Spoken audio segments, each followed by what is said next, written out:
இப்போ நிறைய பேருக்கு ஃபிட்ஸு வரும். இந்த குழந்தைங்களுக்கெல்லாம் வந்து பார்த்திங்கன்னா 12 வயசு வரைக்கும் பாலாரிஷ்ட தோஷம்னு ஒன்று உண்டு. ஸோ பிறக்கும் பொழுதே ஃபிட்ஸ் வரும். அண்ட் எப்போ வரும்னே தெரியாது. ஃபிட்ஸு மட்டும் எந்த வயசில் எப்போ யாருக்கு எப்படி வருங்கிறதே தெரியாது. ஸோ இந்த புதனால் ஏற்படக்கூடியது தான் இந்த ஃபிட்ஸு நோய்ங்கிறது. ஜாதகத்தில் புதன் சரியில்லைன்னா கண்டிப்பாக அவங்களுக்கு நரம்பு தளர்ச்சி மற்றும் ஃபிட்ஸு. ரெண்டாவது பார்க்கின்சன்ஸ் டிசீஸ். அதுக்கு இன்றைக்கி வரைக்கும் மருந்தே கண்டுபிடிக்கல இந்த பார்க்கின்சன்ஸ் டிசீஸ்க்கு. அண்ட் இந்த டிமென்ஷியான்னு சொல்லுவாங்க, மறதி.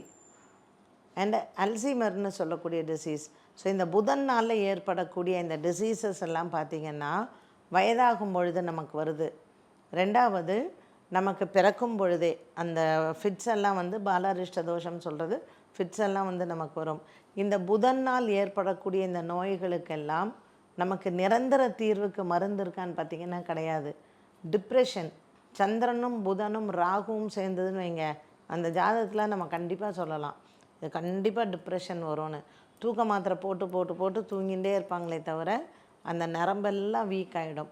ஸோ உங்களுக்கு இந்த மாதிரியான ப்ராப்ளம்ஸ் எல்லாம் இருந்ததுன்னா இதற்கு புதன்கிழமை விஷ்ணு சகஸ்ரநாம பாராயணம் பண்ணுங்கள்.